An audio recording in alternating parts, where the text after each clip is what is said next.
Hello students, कैसे बच्चों आप लोग। अभी अपन जो पढ़ रहे हैं चैप्टर स्टार्ट किया हमने नया इलेक्ट्रोकेमिस्ट्री, जिसके अंदर बच्चों अपन ने क्या देखी थी, डिफरेंट बेसिक टर्मिनोलॉजीज देखी थी कि इलेक्ट्रोकेमिस्ट्री में रियल में हम लोग क्या करते हैं बच्चों, इलेक्ट्रिकल एनर्जी और केमिकल एनर्जी का ट्रांसफर करते हैं, उसी को अपन इलेक्ट्रोकेमिस्ट्री के अंदर पढ़ते हैं। ठीक है, इतना हम लोगों ने पिछली क्लास में जो था बच्चों डेफिनेशंस देखी थी, ऑक्सीडेशन क्या होता है, रिडक्शन क्या होता है, इनकी प्रॉपर डेफिनेशंस क्या होती है बच्चों, वो चीज़ देखी। अब अपन बात करेंगे बच्चों की इलेक्ट्रोकेमिस्ट्री में हम दो टर्म पढ़ते हैं। अगर आपको ध्यान हो बच्चों तो इलेक्ट्रोकेमिस्ट्री में आप क्या चीज़ पढ़ते हो, कैथोड और एनोड के बारे में। ठीक है, कैथोड और एनोड के बारे में बात करते हैं बच्चों, तो अपन बताते हैं कि कैथोड एनोड किससे जुड़े हुए हैं, कैटायन एनायन पढ़ते हैं बच्चों अपन।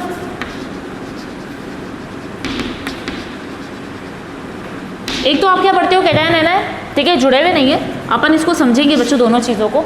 एक होता है कैटायन और एनायन। कैटायन का मतलब क्या होता है, वो कंपाउंड जिनके ऊपर पॉजिटिव चार्ज है। एनायन मतलब होता है बच्चों जिन पे नेगेटिवली चार्ज होता है। ठीक है, इन्हीं से मिलती जुलती क्या बताते हैं अपन, डेफिनेशंस कह सकते हैं या टर्म्स कह सकते हैं, जो कि कैथोड और एनोड होती है। अभी तक बच्चों अपन जो नॉर्मल केमिस्ट्री की बात करते हैं तो हम लोग बताते हैं कैटायन का मतलब वो कंपाउंड जिसके ऊपर पॉजिटिव चार्ज होगा, एनायन का मतलब होता है वो आयंस जिनके ऊपर नेगेटिव चार्ज होगा। लेकिन बच्चों जब अपन इलेक्ट्रोकेमिस्ट्री या फिजिकल केमिस्ट्री पढ़ते हैं तो हम उसके अंदर क्या बताते हैं कि कैथोड वो इलेक्ट्रोड होगा जिसके ऊपर क्या होता है बच्चों, नेगेटिव चार्ज होता है। तो कैथोड वो होते हैं जिन पे नेगेटिव चार्ज हो और एनोड वो होते हैं जिनके ऊपर क्या हो, पॉजिटिव चार्ज हो। बात समझ गए, इतना कह दिया। तो अपन ने कहा बच्चों इलेक्ट्रोकेमिस्ट्री या फिजिकल केमिस्ट्री के अकॉर्डिंग कैथोड वो जो नेगेटिवली चार्ज होंगे और एनोड वो जो है पॉजिटिवली चार्ज होंगे। ठीक है, अब बच्चों यहाँ पे अपन डेफिनेशन जब कैथोड और एनोड की देते हैं इलेक्ट्रोकेमिस्ट्री में तो हम लोग चार्ज के अकॉर्डिंग नहीं बताते। हम क्या बताते हैं कि वो कंपाउंड जिनके ऊपर क्या है, रिडक्शन या ऑक्सीडेशन हो रहा है। मेरी बात समझ में आई। तो कैथोड वो होगा जिसके ऊपर क्या होगा बच्चों, रिडक्शन टेक्स प्लेस। अगर आप पढ़ोगे कैथोड का मतलब कौन है तो अपन बोलेंगे that compound where reduction takes place known as cathode. ठीक है, कंपाउंड और इलेक्ट्रोड कुछ भी, वो इलेक्ट्रोड जिसके ऊपर क्या हो रहा है, आपका रिडक्शन हो रहा है तो आपका कैथोड है। अगर ऑक्सीडेशन हो रहा है तो क्या कहलाएगा बच्चों, एनोड। अब ये नाम से भी समझ सकते हैं अपन, रिडक्शन और ऑक्सीडेशन और रिडक्शन को। आप खुद देखो बच्चों कैथोड के ऊपर रिडक्शन कैसे हो रहा है। हमने कहा था ऑक्सीडेशन का मतलब लॉस ऑफ इलेक्ट्रॉन, ठीक है, और रिडक्शन का मतलब हमने बताया था बच्चों गेन ऑफ इलेक्ट्रॉन। अब हमें पता है जो इलेक्ट्रॉन देता है वो पॉजिटिव अच्छा आदमी, जो इलेक्ट्रॉन लेता है वो नेगेटिव गंदा आदमी है, वो खराब है। ठीक है, तो पॉजिटिव किसके ऊपर चार्ज आता है, जो कि इलेक्ट्रॉन देता है। देने का मतलब लॉस ऑफ इलेक्ट्रॉन, तो वही ऑक्सीडेशन हो गया वहाँ पे। और यहाँ पे अपन रिडक्शन की बात करते हैं तो मतलब इलेक्ट्रॉन लेने वाला जिसके ऊपर नेगेटिव चार्ज आएगा। तो आपको ये चीज़ दिमाग में ध्यान रहेगी, ऑक्सीडेशन दिमाग में याद रखना है। ऑक्सीडेशन का मतलब इलेक्ट्रॉन देने वाला, रिडक्शन मतलब इलेक्ट्रॉन लेने वाला। बात समझ गए। तो यहाँ पे अपन कह रहे हैं इलेक्ट्रॉन देने वाला होगा तो पॉजिटिव होगा, तो कहाँ पे जाएगा, वो एनोड पर होगा। और कैथोड जो रिडक्शन जो होता है वो नेगेटिवली चार्ज होता है तो वो क्या होगा, कैथोड हो जाएगा। रिलेट कर सकते हो ये टर्म्स एक दूसरे से, तो आप लोगों को याद करने में बच्चों आसानी रहेगी। तो अब हम जब भी डेफिनेशन देंगे तो हम डेफिनेशन यही देंगे कि कैथोड वो सब्सटेंस या वो इलेक्ट्रोड हैं जहाँ पर रिडक्शन होता है, एनोड वो इलेक्ट्रोड है जिसके ऊपर ऑक्सीडेशन आपका कंप्लीट होता है। इतनी बात समझ में आ गई बच्चों, क्लियर है। अब अपन बात करते हैं बच्चों अपना इलेक्ट्रोकेमिस्ट्री के ऊपर आ जाते हैं अपन वापस से।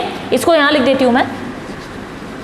इलेक्ट्रोकेमिस्ट्री के अंदर बच्चों क्या चीज़ पढ़ते हो, आपने बता दिया था शुरू में ही। अगर अपन इसकी डेफिनेशन देते हैं ना कि what is the definition of electrochemistry, तो आप बताओगे transfer of electrical energy into chemical energy और chemical energy into electrical energy. ठीक है, अपन कह सकते हैं एनर्जी का ट्रांसफर होता है इलेक्ट्रिकल से केमिकल में और केमिकल से इलेक्ट्रिकल में। तो वही एनर्जी ट्रांसफर को अपन किससे बताते हैं, इलेक्ट्रोकेमिस्ट्री के अंदर बताते हैं। ठीक है, यहाँ पे ये कह सकते हो branch of science which deals with the transfer of two different energies. बात समझ में आ गई।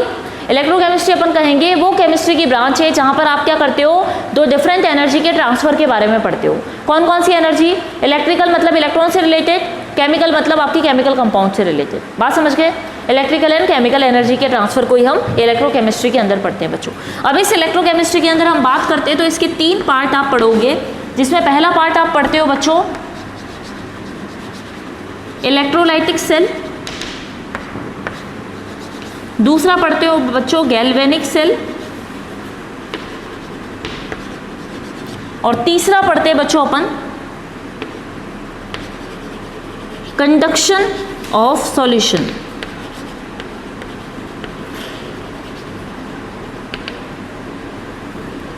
बात समझ गए। ये तीनों देख लिया आपने। जिसमें अपन ने बताया एक तो इलेक्ट्रोलाइटिक सेल होगा, एक गैल्वेनिक सेल होगा और तीसरा आपका होगा कंडक्शन ऑफ सॉल्यूशन। सॉल्यूशन मतलब वो सॉल्यूशन आपने लिया जिसमें क्या हो रहा है, कंडक्टेंस हो रहा है। कंडक्टेंस किसकी वजह से होगा, फ्लो ऑफ आयंस की वजह से, ठीक है। तो कंडक्टेंस में अपन क्या पढ़ते हैं,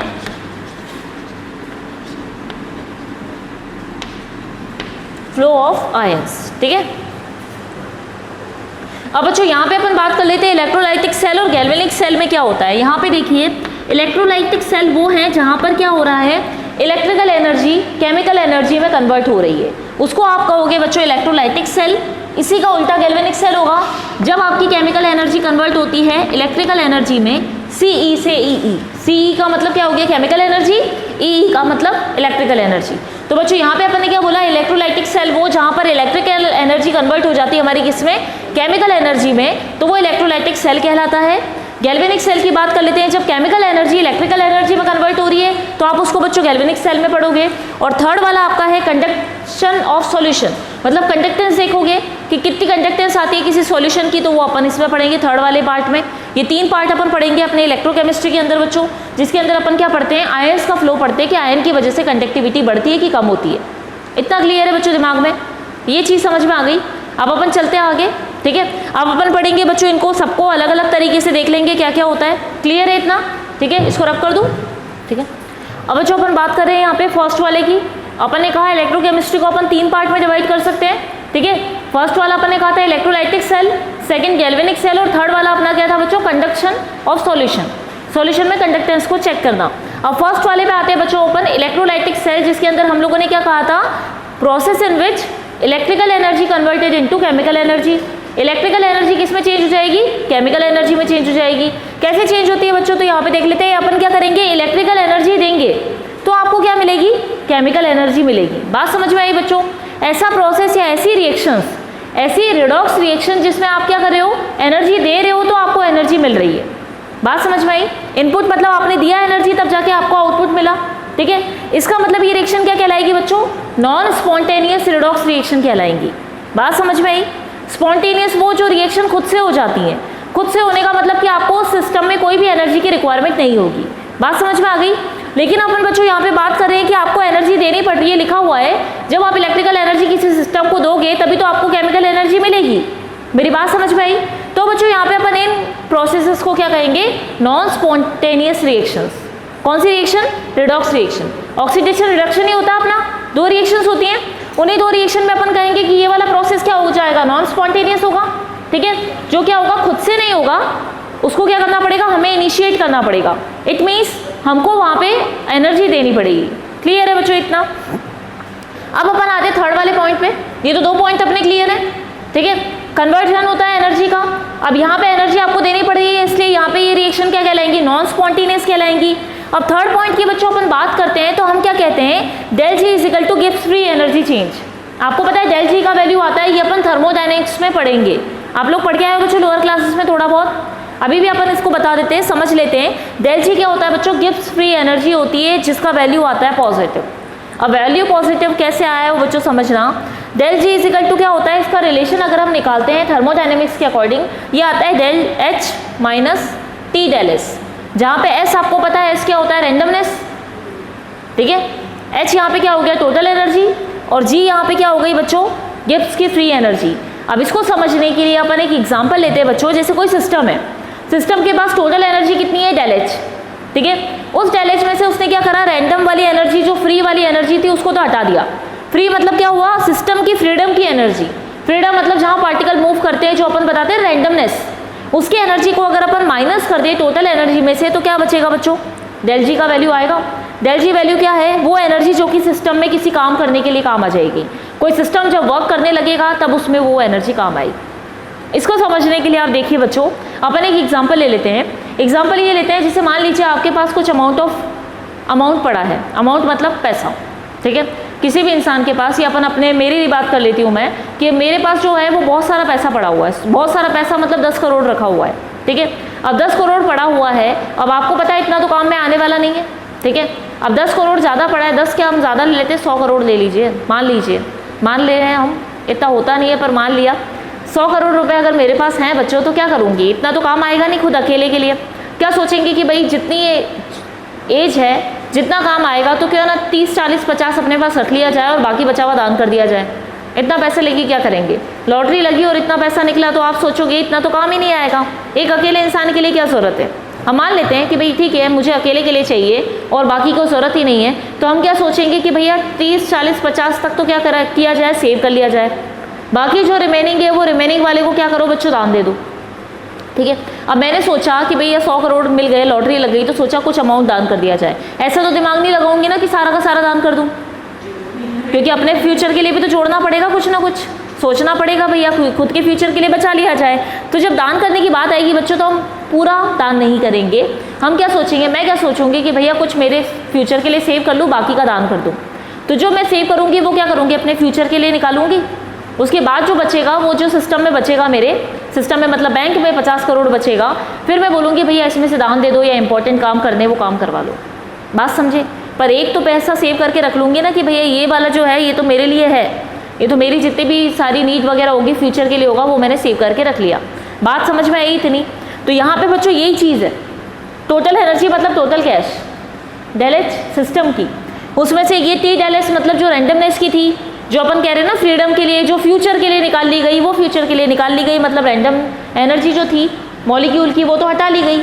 अब ये क्या बचा, डेल जी जो बचा वो क्या बचा, वो 50 करोड़ बचे जो कि दान देने हैं। ये भी तो एक इम्पॉर्टेंट काम है, हाँ कि नहीं? किसी के फ्यूचर, अपन किसी की भलाई के लिए अच्छा काम कर रहे हैं तो वो क्या हो गया, एक काम हो गया, जो आप करोगे दान दोगे आपका नाम होगा, ये वो तो क्या हो जाएगा, आपकी तरफ से काम हो रहा है। बात समझे? तो वो काम करने के लिए आपने क्या करा, अमाउंट ऑफ एनर्जी को बचा लिया। बात समझे? टोटल एनर्जी आपके पास थी, उसमें से आपने अपनी फ्री एनर्जी हटाने के बाद जो अमाउंट एनर्जी का बचेगा वो गिब्स की फ्री एनर्जी कहलाएगी। दिमाग में आई बात? समझ में आया कि हमने क्या कहा कि भाई टोटल अमाउंट तो हमारे पास पड़ा था, पैसा पड़ा था, उस पैसे में से पहले अपन अपने लिए मतलब के लिए निकालेंगे, उसके बाद ही तो दान करेंगे। तो मतलब की एनर्जी तो हमने निकाल ली, मतलब का पैसा तो निकाल लिया, बाकी बचे हुए पैसे से भाई दान भी कर रहे हो और कुछ और इंपॉर्टेंट काम करना हो, समाज सेवा में देना हो, किसी और को देना हो, वो आप काम करते रहोगे, आप अपना काम कर रहे हो। वो मेरी बात समझ में आई बच्चों? तो सिस्टम क्या हुआ, आप खुद हुए जो आप काम करोगे। तो सिस्टम के पास जो टोटल एनर्जी डेलेज आता है, उस टोटल एनर्जी में से अगर वो फ्री एनर्जी निकाल ले, फ्री एनर्जी मतलब रैंडमनेस, मॉलिक्यूल के रैंडमनेस की जो एनर्जी होती है बच्चों, अगर उसको माइनस कर लिया जाए तो जो रिमेनिंग एनर्जी बचेगी, जो सिस्टम जब भी काम करेगा तब वो एनर्जी को काम में लेगा, तो वो एनर्जी क्या कहलाती है, गिब्स की फ्री एनर्जी। बात समझ गए? ठीक है, फ्री एनर्जी टोटल एनर्जी में से माइनस करने के बाद जो अमाउंट ऑफ एनर्जी सिस्टम के पास बचा, कि भाई अब सिस्टम कुछ भी कर सकता है, कोई रिएक्शन कर ले। मेरी बात समझ में आई आप लोगों को? कोई भी रिएक्शन करता है, एक्सोथर्मिक एंडोथर्मिक रिएक्शन करेगा तो एनर्जी की जरूरत पड़ेगी उसको, तो जो रिमेनिंग बचा ली उसने एनर्जी, उसको अपन क्या बोलेंगे, डेल जी बोलेंगे बच्चों। बात समझ गए इतनी? ठीक है, डेल जी मतलब अपन ने कहा भाई remaining energy of a system to do work, system को काम करने के लिए जो अमाउंट ऑफ एनर्जी अपन ने बचा दी वो क्या बच गई, अपनी गिब्स की फ्री एनर्जी हो गई, डेल जी हो गया बच्चों। इतनी बात क्लियर है?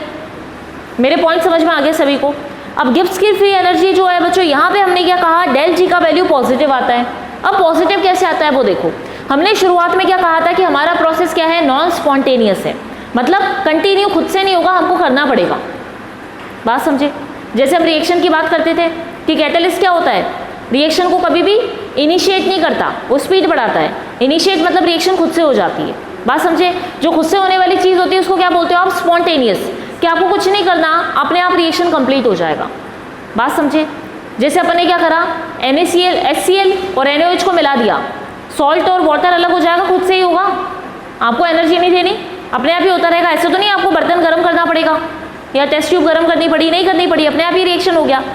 बात समझे मेरी? तो अपन बात करें बच्चों नॉन स्पॉन्टेनियस, जिसको हमको करवाना पड़ेगा कि भैया गर्म करो, कुछ करो तो काम होगा। गर्म करने का मतलब आप अमाउंट ऑफ एनर्जी देते हो। बात समझे? चाय बनाने के लिए भी शक्कर को घोलना पड़ेगा पानी में, तो क्या करना पड़ेगा, टेम्परेचर देना पड़ेगा, खुद से तो घुलेगी नहीं, नीचे बैठी रहेगी जब तक। मेरी पॉइंट समझ में आया बच्चों? तो अपन यहाँ पे यही चीज़ कह रहे हैं कि अपन को कोई रिएक्शन करवानी पड़ती है तो हमें एनर्जी देनी पड़ती है।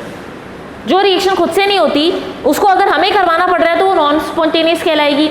अब यहाँ पे बच्चों ध्यान दो कि डेल जी अपन ने क्या कह दिया, सिस्टम की एनर्जी है, ठीक है, उसके पास कुछ अमाउंट ऑफ एनर्जी पड़ा हुआ है, पहले से ही रखा हुआ है, ठीक है। जैसे अपन ने कहा था ना कि भैया अपन ने कहा वो बचा हुआ है काम करने के लिए, पैसा बचा हुआ है। अब आपको कोई और आके पैसे देके चला जाए तो आपका पैसा बढ़ेगा कि घटेगा? बढ़ेगा। आपको और कोई फंड वंड मिल गया, आपको खुद की तरफ से कुछ और अमाउंट आ गया आपके पास, 50 करोड़ आपने बचाया था, आपने रखा था कुछ सेविंग के लिए, मतलब वो कुछ काम करने के लिए, उसमें आपको और ऐड हो गया आपका पैसा, तो आपके पास क्या हुआ, वो पैसा बढ़ गया ना, कम तो नहीं होगा। तो सेम वही बात है कि जब डेल जी की एनर्जी अपन ने बोला, जो सिस्टम की एनर्जी बची हुई है, उस बची हुई एनर्जी में अगर आप एनर्जी दे रहे हो, आपने कहा ना इनपुट दे रहे हो इलेक्ट्रिकल एनर्जी, तभी तो केमिकल एनर्जी में कन्वर्ट हो रहा है, इसका मतलब हम इसको एनर्जी दे रहे हैं। एनर्जी देने के बाद उसकी खुद की तो एनर्जी पड़ी हुई है, आपने और दे दी, तो मतलब डेल जी का वैल्यू कितना हो जाएगा, बढ़ जाएगा, हाँ कि नहीं, बात समझे, ठीक है। मान लीजिए आपने कोई सेविंग कर रखी थी और सेविंग के अंदर आपको और कहीं ना कहीं से प्रॉफिट हो गया, लॉटरी खुल गई, तो आपका पैसा बढ़ गया बैंक में, कम तो होगा नहीं, बढ़ेगा। बात समझ में आई बच्चों ये चीज़। तो डेल जी का वैल्यू क्या हो जाएगा, इंक्रीज होगा। नॉन स्पॉन्टेनियस रिएक्शन के लिए डेल जी हमेशा पॉजिटिव आएगा, इसका मतलब वो रिएक्शन जो खुद से हो जाती है वो भी तो अपनी कोई एनर्जी यूज करके होती होंगी, मेरी बात समझ में आई। शक्कर को पानी में घोलोगे तो आसानी से घुलेगा नहीं, आपको गैस पे चढ़ाना पड़ेगा, आपने एनर्जी दे दी, ठीक है, एनर्जी आपने दी तो मतलब उसकी डेल जी का वैल्यू बढ़ गया, खुद के पास तो थी एनर्जी और मिल गई, चलो भाई ठीक है काम कर लेंगे, बात समझ गए। और अपन नमक को पानी में घोले, कोई एनर्जी नहीं देनी, गर्म भी नहीं करना, अपने आप घुल जाएगा पानी में, इसका मतलब क्या हुआ कि उसने अपनी डेल जी जो उसके पास बची हुई थी, हर सिस्टम के पास होती है कुछ ना कुछ एनर्जी, तो जो एनर्जी उसकी थी, रिमेनिंग एनर्जी थी, बची हुई एनर्जी डेल जी का वैल्यू, वो वैल्यू खर्च करेगा तभी तो घुलेगा, बात समझ में आई।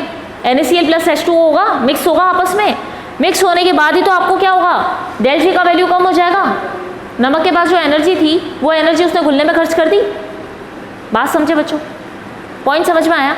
तो यहाँ पे क्या हुआ, डेल जी का वैल्यू क्या हो गया, नेगेटिव हो गया, बात समझे, क्योंकि एनर्जी खत्म हो गई, यहाँ एनर्जी बढ़ गई, तो डेल जी का वैल्यू क्या हुआ, पॉजिटिव हो गया। आपको समझ में आया डेल जी का वैल्यू गिब्स फ्री एनर्जी कैसे पॉजिटिव नेगेटिव हुई, इतना पॉइंट क्लियर है। तो इलेक्ट्रोलाइटिक सेल की बच्चों बात करते हैं तो अपन 3 पॉइंट देखते हैं, जिसमें पहला पॉइंट अपन बताते हैं इलेक्ट्रिकल एनर्जी केमिकल एनर्जी में कन्वर्ट हो जाती है, प्रोसेस नॉन स्पॉन्टेनियस होता है, स्पॉन्टेनियस नहीं होता, उसको आपको एनर्जी देंगे तभी प्रोसेस कंप्लीट हो पाएगा। और थर्ड चीज हमने बता दी, डेल जी का वैल्यू भी क्या होगा, इंक्रीज होगा। इंक्रीज क्यों होगा, क्योंकि नॉन स्पॉन्टेनियस है, आपको एनर्जी देनी पड़ रही है तभी तो बढ़ रहा है। तीनों पॉइंट रिलेट कर रहे हैं एक दूसरे से, तो इसका मतलब इलेक्ट्रोलाइटिक सेल के लिए तीनों पॉइंट होने चाहिए बच्चों, क्लियर हो गया। अब अपन समझ लेते हैं इलेक्ट्रोलाइटिक सेल होता क्या है, ठीक है। अब इलेक्ट्रोलाइटिक सेल को समझने के लिए बच्चों क्या बताएंगे अपन, हमने क्या किया, एक बीकर लिया, ठीक है, बड़ा कंटेनर ले लिया, उस कंटेनर में आपने क्या किया, अपना इलेक्ट्रोलाइटिक सॉल्यूशन डाल दिया। इलेक्ट्रोलाइटिक सॉल्यूशन आप डालोगे तो आपको पता है क्या करेगा, कंडक्टिविटी शो करेगा, क्योंकि उसके अंदर क्या होंगे, कैटायन और एनायन प्रेजेंट होंगे। तो यहाँ जो लिखा ना बच्चों मैंने C और A, वो क्या है असल में कैटायन और एनायन लिखा है, शॉर्ट में लिख दिया हमने। जैसे मान लो अपन ने क्या किया, पानी के अंदर नमक घोल दोगे तो NaCl क्या होगा, Na+ और Cl में प्रेजेंट होगा, बात समझ गए। इलेक्ट्रोलाइटिक सॉल्यूशन का मतलब ही हम जानते हैं, आयंस वाला, कैटायन वाला और एनायन वाला सॉल्यूशन, क्लियर है इतना। इसका मतलब इस सॉल्यूशन में कैटायन भी है, एनायन भी है, बहुत सारे होंगे, बहुत सारे कैटायन, बहुत सारे एनायन होंगे, ठीक है बच्चों। अब देखो यहाँ पे हमने क्या किया, इसको आगे चल के इस कंटेनर में हमने 2 इलेक्ट्रोड फिक्स कर दिए, बात समझे। इलेक्ट्रोलाइटिक सॉल्यूशन लिया, 2 इलेक्ट्रोड बच्चों आपने लगा दिए, जो इलेक्ट्रोड कैसे थे, प्लेटिनम मेटल के बने हुए थे। इस मेटल के बने हुए इलेक्ट्रोड को आपने लगाया। अब जब तक इसके ऊपर कोई कनेक्शन नहीं है तो ये इलेक्ट्रोड क्या है बच्चों, इनर्ट होते हैं। आपको पता है कुछ धातुएं अपन बोलते हैं, सोना, चांदी, प्लेटिनम, कैसे होती हैं, वो धातुएं इनर्ट धातुएं होती हैं, इनर्ट मेटल्स होते हैं डी ब्लॉक वाले, जो कि क्या करते हैं, रिएक्शन नहीं करते। मेरी बात समझ में आई। आपने देखा है कभी सोना खराब हुआ, चांदी खराब नहीं होती, प्लेटिनम भी खराब नहीं होता, इनके ऑर्नामेंट्स बनते हैं ना, डेली वेयर में काम में आते हैं, लेकिन फिर भी खराब नहीं होते। एयर के कांटेक्ट में, वाटर के कांटेक्ट में क्यों नहीं खराब होते, क्योंकि बच्चों क्या होते हैं, नॉन रिएक्टिव होते हैं। नोबल गैसेस होती है ना, इलेक्ट्रॉन भर गए तो जरूरत ही नहीं काम करने की, तो इसलिए वो रिएक्ट ही नहीं करती। सेम वैसे ही ये मेटल्स भी क्या होते हैं, इनके पास इलेक्ट्रॉन भर जाते हैं। ये मोस्टली जो आप देखोगे ना, इनके डी में 8, 9, 10 इलेक्ट्रॉन होंगे, तो आप खुद देखो नियरली फिल होने वाले हैं ये, हाँ कि नहीं। अब जिसकी डी में 8 इलेक्ट्रॉन है वो S से 2 इलेक्ट्रॉन ले ले तो 10 अपना पूरा कर लेगा। कुछ कुछ केसेस में आपने ये चीज़ भी देखी होगी, हम डी ब्लॉक पढ़ेंगे बच्चों, उसमें अपन यही देखेंगे कि वो क्या करते हैं, S के 2 इलेक्ट्रॉन भी अपने पास लेके टोटल 10 कर लेते हैं पूरे, कि भैया हमारे तो 10 इलेक्ट्रॉन पूरे हो गए ना, S तो वैसे ही देता रहता है, उससे ले लो और अपना वाला जो है अपना कंप्लीट कर लो भाई, टारगेट पूरा कर लो अपना 10 इलेक्ट्रॉन का, बात समझ गए। अब जिसके 10 इलेक्ट्रॉन है, हमें पता है जिसके पास ऑक्टेट उसका पूरा हो गया, उसको क्या है, रिएक्शन करने की ज़रूरत है, ज़रूरत ही नहीं है, ठीक है। इस तरह से सोना, चांदी, प्लेटिनम क्या होते हैं बच्चों, इनर्ट होते हैं, क्योंकि इनका डी ऑर्बिटल भरा हुआ होता है। इतनी बात समझ गए। प्लेटिनम क्या है बच्चों, इनर्ट होता है। इनर्ट होने का मतलब ये हो गया ना, अच्छी बात है। अगर आप ये इलेक्ट्रोड यहाँ पे लगाते हो तो इलेक्ट्रोड लगाने के बाद क्या होगा, ये रिएक्शन नहीं करेगा। बात समझे, ये सॉल्यूशन में घुलेगा नहीं अपने। हमें पता है नमक का पानी इतना स्ट्रॉन्ग होता है, नमक मतलब इलेक्ट्रोलाइटिक सॉल्यूशन इतने स्ट्रॉन्ग होते हैं कि मेटल को इजीली डिसॉल्व कर सकते हैं। गैल्वेनिक सेल पढ़ा है पहले, थोड़ा बहुत नहीं पढ़ा, अभी अपन पढ़ेंगे गैल्वेनिक सेल। असल में यही होता है बच्चों, उसमें मेटल डिसॉल्व होती है। कैसे होती है, क्या होता है, वो अपन देखेंगे डिटेल में। अभी अपन बात कर लेते हैं कि भैया ये इलेक्ट्रोड कोई काम के नहीं है, इनर्ट है, तो ये क्या करेंगे, सॉल्यूशन में डिसॉल्व नहीं होंगे। Point clear. तो मतलब अपने को कोई वो डिस्टर्बेंस नहीं करेगा, डिसॉल्व नहीं होगा तो क्या करेगा, डिसॉल्व नहीं होगा तो अपना सॉल्यूशन प्योर बना रहेगा। बात समझ गए इतनी। अब उसके बाद बच्चों अपन क्या कह रहे हैं कि हमने प्लेटिनम ले लिया, जब तक इलेक्ट्रिसिटी प्रोवाइड नहीं करी तब तक तो कुछ नहीं था। जैसे ही आपने इसको इलेक्ट्रोड को बैटरी से कनेक्ट कर दिया, नेगेटिव पॉजिटिव एंड दिख रहे हैं आपको, नेगेटिव से कनेक्ट किया तो कैथोड बन गया, इधर पॉजिटिव से किया तो एनोड बन गया। अब बैटरी से कनेक्ट करने के बाद आप क्या करोगे बच्चों, करंट का फ्लो करवाओगे। करंट का फ्लो करवाने के बाद ये क्या है बच्चों, कैथोड है, तो ये इलेक्ट्रोड क्या हो जाएगा, नेगेटिवली चार्ज, हाँ कि नहीं, और यहाँ क्या हो जाएगा, पॉजिटिवली चार्ज। बात समझे। अभी क्या हुआ था, जब तक इलेक्ट्रिसिटी से कनेक्ट नहीं किया, बैटरी से कनेक्ट नहीं किया, तब तक कुछ नहीं हुआ। जैसे ही बैटरी से आपने कनेक्ट किया तो चार्ज जाएंगे बच्चों, नेगेटिव टर्मिनल से यहाँ पे नेगेटिव चार्ज वाला इलेक्ट्रोड हो जाएगा, पॉजिटिव टर्मिनल से जोड़ा है तो पॉजिटिव चार्ज का इलेक्ट्रोड हो जाएगा, हाँ कि नहीं, चार्ज आएगा क्योंकि बैटरी से करंट फ्लो होगा, मेटल ही तो है, करंट तो फ्लो करेगा, हाँ कि नहीं। क्लियर है बच्चों इतनी बात। अब अपन क्या कह रहे हैं बच्चों, जैसे यहाँ पे क्या हो गया, चार्ज हो गए, ये नेगेटिवली और पॉजिटिवली चार्ज इलेक्ट्रोड हो गए। अब उसके बाद क्या होता है बच्चों, कैटायन क्या है अपना, कैटायन बहुत सारे हैं ना अपने सॉल्यूशन में बच्चों। कैटायन क्या होता है, पॉजिटिवली चार्ज, और एनायन क्या होता है, नेगेटिव चार्ज होता है। तो कैटायन क्या करेगा, इस इलेक्ट्रोड पे इकट्ठे होंगे। कैटायन क्या करेगा बच्चों, नेगेटिव चार्ज इलेक्ट्रोड पे जाएगा, और एनायन क्या करेगा, पॉजिटिव चार्ज इलेक्ट्रोड पे जाएगा। कैटायन खुद पॉजिटिव है तो नेगेटिव से अट्रैक्ट होगा, सीधी बात है, अपोजिट अट्रैक्ट्स। और यहाँ पे अपन कह रहे हैं कि भैया एनायन जो है वो क्या है, नेगेटिव चार्ज है, तो वो पॉजिटिव वाले इलेक्ट्रोड पे चले जाएंगे, वहाँ जाके इकट्ठे होने लग जाएंगे। इतना तो अपन ने क्या देखा, विजिबल प्रोसेस देखा बच्चों, जो देख के पता चल रहा है। अब अपन क्या बात कर रहे हैं, अब रिएक्शन की बात कर ली जाए, क्या हो रहा है अपन को पता है बच्चों, कैटायन एनायन सी, ए बता दिया अपन ने इसको। अब कैटायन एनायन आपको पता है टूटेगा तो क्या बनाएगा, C+ और A-, हाँ कि नहीं। इसी तरह से मैंने एग्जांपल भी आपको एक दे दिया, NaCl का देख लो, NaCl भी टूटेगा तो Na+ और Cl- बनाएगा। अब बच्चों अपन बात कर लेते हैं एनोड और कैथोड पे रिएक्शन में हुआ क्या। तो यहाँ पे ध्यान दो बच्चों, एनोड पे क्या हुआ, एनोड क्या है बच्चों, आपका पॉजिटिव टर्मिनल है, ठीक है। एनोड क्या है आपका, पॉजिटिव टर्मिनल भी कह सकते हैं अपन इसको। एनोड नाम देने से पहले हम नाम दे देते हैं बच्चों इसको पॉजिटिव टर्मिनल, भूल जाओ ये एनोड है, हमें नहीं पता, हमें नाम नहीं पता। तो आप क्या बताओगे, एक पॉजिटिव से कनेक्ट किया है, एक नेगेटिव से कनेक्ट किया है। पॉजिटिव टर्मिनल पे क्या हुआ, आपका जो बच्चों एनायन था, एनायन क्या था, नेगेटिवली चार्ज था, पॉजिटिव वाले के पास गया तो उसने अपना एक इलेक्ट्रॉन लूज कर दिया, और वहाँ जाके क्या हो गया बच्चों, न्यूट्रल हो गया। आपको पता है, अगर अपन ने पढ़ा था बच्चों, कोलाइडल सॉल्यूशन पढ़ा था, अपन ने क्या कहा था कि वहाँ पे हम क्या करते हैं, सोल बनाते हैं। सोल वाला आपको इलेक्ट्रोफोरेसिस प्रोसेस याद है, जिसके अंदर हमने कहा था कि वो इलेक्ट्रोड पे जाके इकट्ठा होता जाता है और वहाँ पे चार्ज क्या हो जाते हैं, गिर जाते हैं। जब पॉजिटिव नेगेटिव चीज़ बच्चों आपस में मिलती है तो ये क्या हो जाती है, एक तरह से न्यूट्रलाइज हो जाती है, हाँ कि नहीं। Na+ और Cl- आपस में मिलके क्या बनाते हैं, NaCl, जो कि न्यूट्रल सॉल्ट होता है। इतनी बात क्लियर है बच्चों, ये बात समझ में आ गई सभी को, पॉइंट क्लियर हुआ मेरा, ठीक है। तो अब बच्चों मैं यहाँ पे क्या बता रही हूँ, मैंने क्या कहा कि भैया एनोड के ऊपर क्या हुआ, एनोड था पॉजिटिवली चार्ज टर्मिनल, या सिर्फ हम ध्यान रखें कि पॉजिटिवली चार्ज टर्मिनल है भैया, इसका एनोड नाम हमको नहीं पता। क्या होगा यहाँ पे, ये नेगेटिव है, क्या है ये, एनायन है अपना। एनायन क्या करेगा, इस पे जाएगा, जाकर एक इलेक्ट्रॉन निकालेगा, तभी तो क्या होगा, शांत होगा। नेगेटिव चार्ज का मतलब क्या है कि भैया इसके पास इलेक्ट्रॉनों की ज़्यादा है ना। नेगेटिव चार्ज का मतलब क्या होता है, इलेक्ट्रॉनों की अधिकता, और पॉजिटिव का मतलब इलेक्ट्रॉनों की कमी। बात समझे बच्चों मेरी। क्या हुआ, एनोड के ऊपर एनायन गया, इलेक्ट्रॉन को लूज कर दिया, और खुद अपने नॉर्मल कंडीशन में भाई स्थायित्व की ओर, स्टेबिलिटी की ओर चला गया। स्टेबल हो जाएगा ना, एक इलेक्ट्रॉन लूज करते ही स्टेबल हो गया। अब ये जो रिएक्शन हुई है, रिएक्शन को अपन क्या कहते हैं बच्चों, ऑक्सीडेशन रिएक्शन। इलेक्ट्रॉन लूज करना क्या कहलाता है, ऑक्सीडेशन। बात समझे। अब बच्चों यहाँ पे जो टर्म काम में ली गई है, हाफ ऑक्सीडेशन रिएक्शन, इसका मतलब ये होता है कि वो सारी रिएक्शन जिनमें कि आपको इलेक्ट्रॉन विजिबल हो।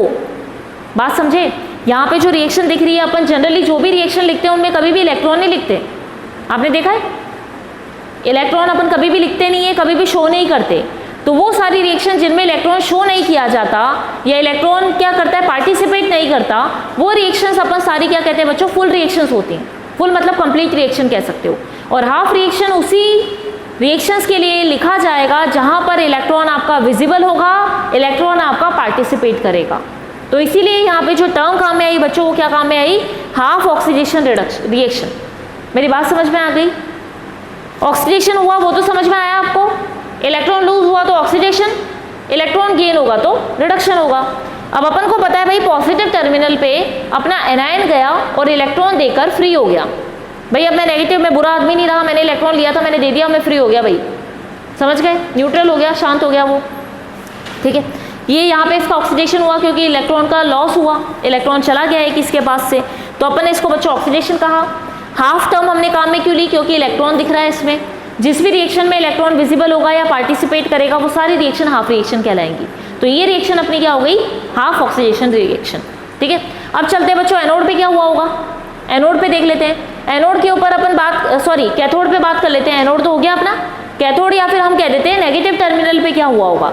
अब नेगेटिव टर्मिनल पे आपका कैटायन आया, कैटायन क्या था, आप खुद देखो कैटायन पॉजिटिवली चार्ज है, पॉजिटिव चार्ज वाला है, तो भैया इसको क्या चाहिए, इलेक्ट्रॉन चाहिए ना, इलेक्ट्रॉनों की कमी है इसके पास, तभी तो पॉजिटिव है। तो एक इलेक्ट्रॉन क्या करेगा, ये यहाँ पे जाएगा नेगेटिव इलेक्ट्रोड पे, या हम कह सकते हैं नेगेटिव टर्मिनल पे गया, वहां जाकर इसने क्या करा बच्चों, एक इलेक्ट्रॉन ले लिया, हाँ कि नहीं, एक इलेक्ट्रॉन इससे लेकर खुद बैठ गया, भैया हाँ ठीक है अब मैं स्टेबल हो गया, पहले मैं पॉजिटिव था, इलेक्ट्रॉनों की कमी थी, एक इलेक्ट्रॉन दे दिया इसको, किसने, नेगेटिव टर्मिनल ने दे दिया।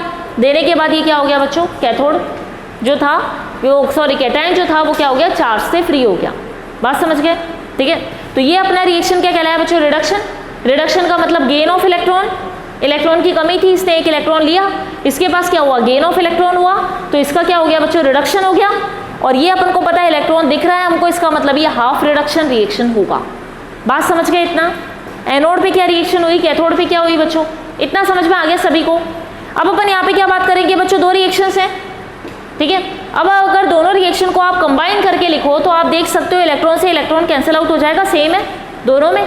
हमको क्या बचेगा, एनायन और कैटायन ने मिलकर क्या बना दिया, कैटायन एनायन बन गया।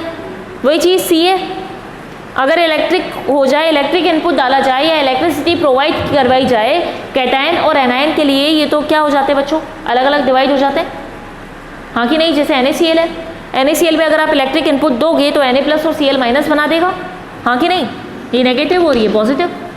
बात समझ गए बच्चों, पॉइंट क्लियर हुआ। अब यहाँ पे अपन ने क्या लिखा है, यहाँ पे टर्म ध्यान देना बच्चों, NaCl मैंने लिखा है मोल्टन, NaCl मोल्टन स्टेट में Na+ और Cl में कन्वर्ट हो जाता है, कब, जब आप इलेक्ट्रिसिटी प्रोवाइड करवाते हो।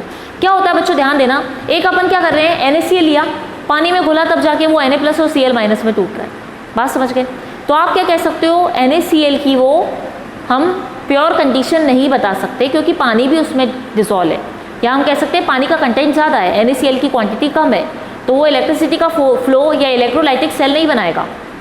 इलेक्ट्रोलाइटिक सेल कब बनेगा, जब प्योर NaCl हमारे पास हो, तो उस NaCl को हमें क्या करना पड़ेगा, पिघलाना पड़ेगा, मोल्टन स्टेट में लाना पड़ेगा। कैसे आएगी मोल्टन स्टेट, आप हाई टेम्परेचर पे जब NaCl को हीट करोगे, गर्म करोगे बच्चों कंटिन्यू, तो वो क्या करेगा, अपनी मोल्टन स्टेट में आ जाएगा। कंटिन्यू हीट करते हैं ना, ज़्यादा हीट करेंगे अपन नमक को, NaCl को, तो क्या करेगा, अपनी मोल्टन स्टेट में आएगा, जहाँ से Na+ और Cl- निकालना आसान है। क्योंकि अगर सॉलिड स्टेट में है, पार्टिकल्स क्या है बच्चों, अपन को पता है पास पास है, टूटेंगे ही नहीं, निकलेंगे ही नहीं एक दूसरे से, जब तक कि उनको अपन टेम्परेचर नहीं दे। जैसे ही अपन ने टेम्परेचर दिया तो मोल्टन थोड़ी सी पिघली हुई अवस्था में आया, Na को अलग कर लो, Cl को अलग कर लो, क्योंकि हम जानते हैं सॉलिड में पार्टिकल पास पास होते हैं, आसानी से तोड़े नहीं जा सकते। लिक्विड में मॉलिक्यूल दूर दूर होते हैं थोड़े से, तो जैसे ही मोल्टन स्टेट में आया, लिक्विड स्टेट में आया, आपने क्या करा, मॉलिक्यूल को दूर दूर कर लिया, तो क्या हो गया, कैटायन एनायन अलग अलग चला गया। बात समझ गए बच्चों मेरी। मोल्टन लिखने का मतलब क्या होता है, purest form of salt, salt या फिर किसी भी कंपाउंड की प्योरेस्ट फॉर्म को अपन मोल्टन फॉर्म में ले सकते हैं, जिसमें आपने कोई और सब्सटेंस मिलाकर उसमें इम्प्योरिटी ऐड नहीं करी। क्लियर है बच्चों इतना, बात समझ में आई NaCl का, यहाँ तक क्लियर है, कोई डाउट है, क्लियर है बच्चों, आगे चले अपन, ठीक है। तो आपको समझ में आ गया इलेक्ट्रोलाइटिक सेल क्या होता है बच्चों। यहाँ पे अपन देख सकते हैं, जैसे मैंने यहाँ पे लिख दिया, ये ओवरऑल रिएक्शन क्या हुआ, कैटायन जो था वो कैथोड पे गया। असल में क्या हुआ बच्चों, देखो कैटायन आपका था पॉजिटिव चार्ज, कहाँ गया, कैथोड के ऊपर। कैथोड पे जाने के बाद उसने क्या किया, रिडक्शन किया। क्यों, क्योंकि उसने इलेक्ट्रॉन ले लिया। बात समझे। अब अपन बात करते हैं एनायन का क्या हुआ, एनायन एनोड पे गया, एनोड पे जाकर उसका ऑक्सीडेशन हो गया। क्यों, क्योंकि उसने एक इलेक्ट्रॉन दे दिया। बात समझे। जो नेगेटिव चार्ज वाला था उसने इलेक्ट्रॉन दे दिया, तो उसने क्या करा, ऑक्सीडेशन किया। पॉजिटिव चार्ज वाला इलेक्ट्रॉन डेफिशिएंट था, उसने इलेक्ट्रॉन ले लिया, तो उसने क्या किया, रिडक्शन किया। क्लियर है बच्चों, बात समझ में आ गई इतना। तो ये बच्चों अभी अपन ने इलेक्ट्रोलाइटिक सॉल्यूशन, इलेक्ट्रोलाइटिक सेल के बारे में पढ़ा कि इलेक्ट्रोलाइटिक सेल असल में होता क्या है। इस पूरे को ही अपन क्या कहते हैं बच्चों, इलेक्ट्रोलाइटिक सेल कहते हैं। कोई डाउट है यहाँ पे तो आप पूछ सकते हो। कोई पॉइंट क्लियर करना है बच्चों, समझ में आ गया, ठीक है। अब अपन आते हैं बच्चों यहाँ पे इलेक्ट्रोलाइटिक सेल को अपन क्या करते हैं बच्चों, दो टाइप में डिवाइड करते हैं, क्वालिटेटिव एंड क्वांटिटेटिव। नाम से क्या समझ में आता है आपको, क्वालिटेटिव और क्वांटिटेटिव से? अगर मैं क्वालिटेटिव और क्वांटिटेटिव की बात करूं बच्चों, क्या समझ में आता है? क्वालिटी मतलब क्या बताएगा, अमाउंट, और क्वांटिटी अमाउंट बताएगा, ठीक है। और क्वालिटी क्या बताएगा, क्वालिटी मतलब कौन, है ना। यहाँ पे बच्चों ध्यान देना कैसे बताते हैं अपन। इलेक्ट्रोलाइटिक सेल में अपन क्या देखेंगे, ऑक्सीडेशन रिडक्शन हुआ, किसका ऑक्सीडेशन हुआ, किसका रिडक्शन हुआ। तो ये जब आप चेक करोगे तो आप ये किस में चेक करोगे, क्वालिटेटिव के अंदर आप ये चेक करोगे कि किसका तो ऑक्सीडेशन हुआ और किसका रिडक्शन हुआ। मतलब क्वालिटी चेक कर रहे हैं ना, किसकी क्वालिटी ऑक्सीडेशन वाली है, किसकी रिडक्शन वाली है, तो क्वालिटेटिव हो गया। सेकंड बच्चों आते हैं जब अपन क्वांटिटेटिव वाले पे, तो हम क्या बताते हैं, क्वांटिटेटिव के अंदर क्वांटिटी कितनी है। मतलब जैसे आप अगर क्वांटिटेटिव वाला देखते हो बच्चों, तो आप क्या बताओगे, यहाँ पे लोगे वेट, यहाँ पे लोगे वॉल्यूम, यहाँ पे आई और टी। वेट मतलब कि भाई आपने जो लिया था कितने वेट का ऑक्सीडेशन हुआ, तो क्वांटिटी पता लगाई, या कितने वॉल्यूम का ऑक्सीडेशन हुआ, क्योंकि गैस भी तो हो सकता है, सॉलिड भी हो सकता है, गैस भी हो सकता है बच्चों जिसका ऑक्सीडेशन रिडक्शन होगा। तो यहाँ पे पहले हम पता लगाएंगे क्वालिटेटिव में कि भैया किसका ऑक्सीडेशन हुआ और किसका रिडक्शन हुआ, ठीक है। लेकिन क्वांटिटेटिव में हम क्या करेंगे बच्चों, क्वांटिटी पता लगाएंगे कि कितनी क्वांटिटी का ऑक्सीडेशन रिडक्शन हुआ। बात समझ गए, ये पॉइंट समझ में आया, ठीक है। क्वांटिटी में अपन क्या निकालेंगे कि भाई सॉल्यू, अगर आपका सॉलिड है तो उसका वेट निकालोगे। सॉलिड कौन होगा, आपका मेटल ही होगा बच्चों, मेटल का वेट निकालोगे।